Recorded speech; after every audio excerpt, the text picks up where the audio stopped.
आज चुरू में जहाँ आप सब सत्संग के लिए दूर दूर से भी आए हैं और इतने घंटे भी इधर, चाहे गर्मी भी इतनी और उस तरह सुविधाएं भी सत्संग में इतनी नहीं मिल पा रही, फिर भी सब इधर इतने आराम से बैठे हुए सिर्फ इसी कारण क्योंकि यहाँ सत्संग हो रही है और दातार इस निराकार प्रभु के साथ मन जुड़ा हुआ है। तो जो ये भाव है आपके,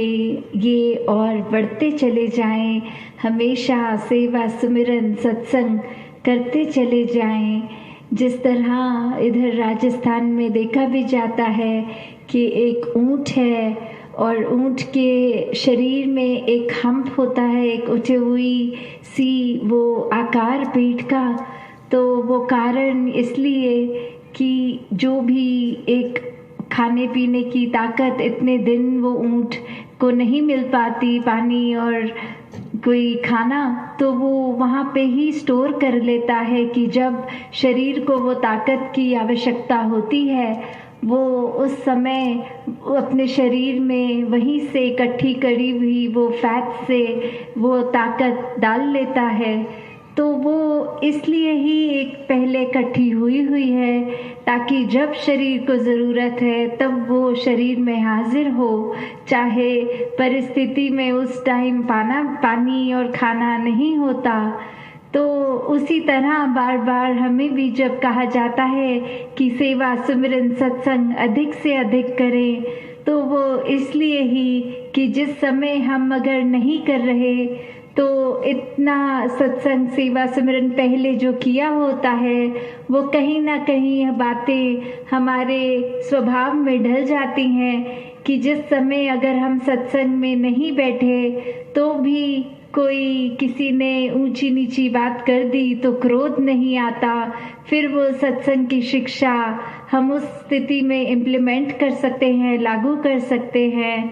तो कैसे हमने जहाँ हर पल सेवा सिमरन सत्संग सिर्फ इसलिए नहीं करना क्योंकि आसपास हर कोई कर रहा है, पर वो कारण पता हो कि अपने लिए कि जितना ज़्यादा सिमरन करेंगे उतना ज़्यादा इस निराकार से ये हमारी लिप जुड़ेगी, ये तार जुड़ेगी और जितनी सेवा कर सकें वो चाहे किसी भी रूप में कर सकें, उससे भी हम ये संसार का परोपकार ही करेंगे। और जितनी सत्संग करें उतना हमारा विश्वास इस प्रभु परमात्मा इस निराकार पे टिकता है। तो किस तरह अभी भी हम सत्संग में सुन रहे थे कि संत हमेशा वो मैसेज देते हैं कि संसार में अगर हमें एक इंसान का शरीर मिला है तो वो उद्देश्य मानुष जीवन का इस परम पिता परमात्मा को प्राप्त करना, कैसे हमने हर समय जहाँ इसके अंदर ही रहते हैं वो उसको आमने सामने ये रूबरू इस निराकार को देखना और इस निराकार के ही अंश आत्मा जो हमारे शरीर में है उसकी पहचान होके अपनी पहचान हो जानी। तो जिस तरह हर चीज़ की शुरुआत ये निराकार है, हर चीज़ का विस्तार ही ये निराकार है, तो जब हम इस विशाल के साथ जुड़ जाते हैं तो हमारा मन भी विशाल हो जाता है। मन में प्यार, करुणा, दया इत्यादि सब ऐसे अच्छे गुण बस जाते हैं। फिर हम किसी को दुख नहीं पहुंचाते, हमेशा कोशिश रहती है कि हर एक का जीवन किस तरह और आसान करने में योगदान दे सकें। तो जब हम देखते भी हैं, जैसे अभी भी हमें देखने को मिला कि कुछ समय बाद एक ट्रेन की आवाज़ और एक ट्रेन पीछे पंडाल के यहाँ स्टेशन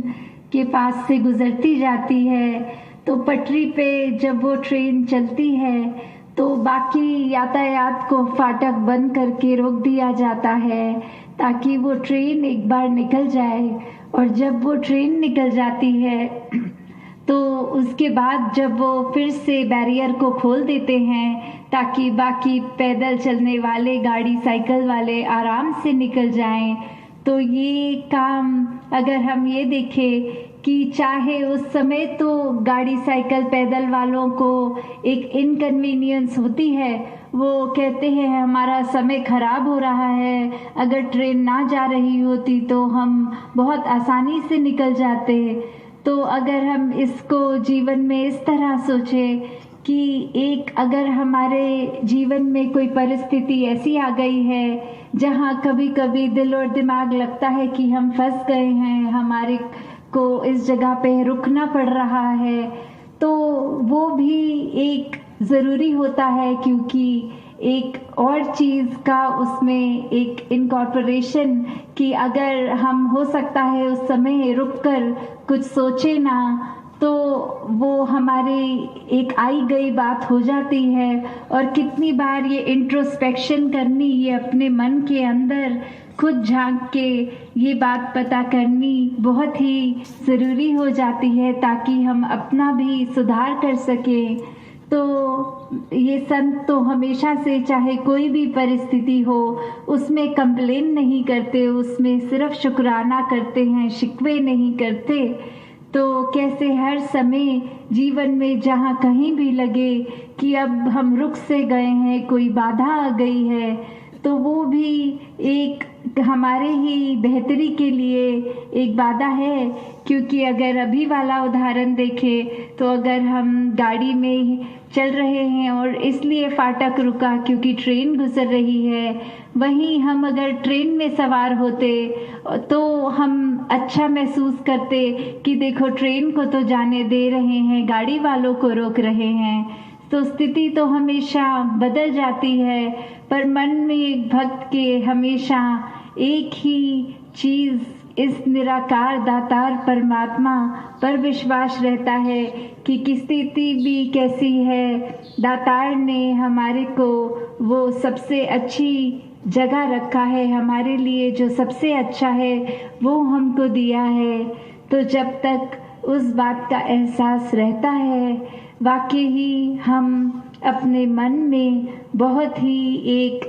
पीस का एहसास करते हैं। ये बहुत ही हमें शांति मन में महसूस होती है। ये बुराइयां अगर हम में हैं तो हम उसको कोशिश करते हैं कि जल्दी से जल्दी हमारे अंदर से वो विकार भी निकल जाए। तो ये हम जब स्पिरिचुअली अपने आप को ग्रो करना चाहते हैं तो माध्यम सिर्फ यही, ये परमात्मा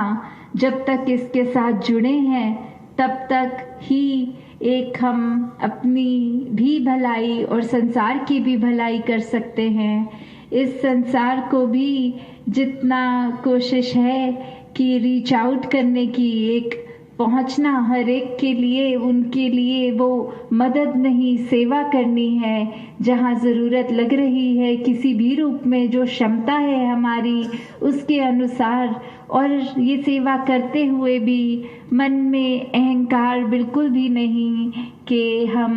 कुछ कर रहे हैं क्योंकि हम में बल है। नहीं, ये परमात्मा का ही दिया है जो हम बाकियों तक पहुंचा रहे हैं। तो मन में अहंकार नहीं आए, क्योंकि आज परमात्मा अगर हमसे कुछ करवा रहा है तो वो भी एक कृपा है हम पे कि हम कुछ कर पा रहे हैं। वरना कोई और साधन भी ये परमात्मा चुन सकता था, कोई और शरीर को भी वो सेवा करवा सकता था। तो जहाँ सेवा मिलने पे भी अभिमान नहीं करना, वहाँ सेवा करते समय भी अभिमान नहीं करना। तो दातार कृपा करे कि हम हमेशा ही इस परमात्मा के रंग में रंगे रहें, क्योंकि जब इस परमात्मा की पहचान हो जाती है, वास्तविकता में ये भक्ति तभी शुरू होती है, क्योंकि अब ये भगवान, ये परमात्मा, ये रूबरू है, ये बिल्कुल आमने सामने है। और जब ये जान लिया तो ही सही रूप में प्यार इससे किया जाता है। तो जब ये प्यार आ जाता है भक्त और परमात्मा के बीच में, तो ही प्रेमा भक्ति शुरुआत उसकी वहीं से होती है। तो दातार कृपा करे कि हर एक के लिए जहाँ एक भक्ति भरा जीवन इस तरह हर कोई जिए कि एक आनंद को हर समय महसूस किया जा सके। फिर कोई तनाव, कोई और इस तरह की बातें हो सकता है एक पल के लिए जब एहसास की जा रही हैं, तब उसको उसी समय एहसास करके उसको वहाँ पर ही छोड़ दिया जाए, क्योंकि भक्त तो हर रंग में इस प्रभु का ही एक दया देखते हैं। तो एक भक्त का काम तो हमेशा रंगा रहना, इसी की आस्था इस पे टिक कर। तो फिर एक पल के लिए, 2 पल के लिए भी अगर इससे दूर हुए तो कैसे फिर स्वयं को इस परमात्मा से ही जोड़ना है। तो जो उठते जागते भी स्थिति हो सकती है इस आनंद की, वो तभी पॉसिबल है जब इस निराकार को हर समय इसके ही अंदर हम अपना एहसास करें, अपनी एक दिल को, यहाँ ध्यान को इस परमात्मा से मिला के रखें। तो दातार कृपा करे हर एक पे कि ये दुख सुख तो जीवन में लगे ही रहते हैं, पर दुखों का इस तरह प्रभाव ना ग्रहण हो कि फिर हर पल में ही एक मन चिड़चिड़ा रहता है या उस तरह से एक कंफर्टेबल नहीं होते। तो हर चीज़ में जब इस परमात्मा का हाथ दिखता है तो फिर हर चीज़ ही मुबारक लगती है। तो दातार कृपा करे हर एक पर कि हर समय ही इस दातार, इस निराकार से जुड़े रहें, और जहाँ खुद को भी संवारते चलें, वहाँ पूरे ही जो भी हमारे संपर्क में हमारे आसपास होते हैं या कोई स्ट्रेंजर्स भी जो अजनबी होते हैं, उनसे भी कभी वास्ता पड़ता है तो फिर एक बात वही महक एक फूल की, अगर वो उग रहा है जब अपनी जड़ों से लगा हुआ है तो भी उसका काम फूल की खुशबू ही होती है, और जब उसको तोड़कर अगर किसी के आगे पेश कर दिया जाता है तो भी वो फूल महक ही रहा होता है। तो फूल की तो खुशबू हमेशा होती है, बस बात हमें ही करनी है कि अगर हम एक फूल देख रहे हैं तो ध्यान हमारा उस फूल के कांटों पर है या उसकी कोमल खुशबूदार पंखुड़ियों पर। तो जब ध्यान ये पंखुड़ियों पे लगेगा तो हर चीज़ में कोई कमी नहीं दिखेगी, पर अगर कांटों पे ध्यान देंगे तो फूल के बाकी गुण भी नहीं देख पाएंगे। इसी तरह जैसे हम एक दूसरे के प्रति जब प्यार का भाव रखते हैं तो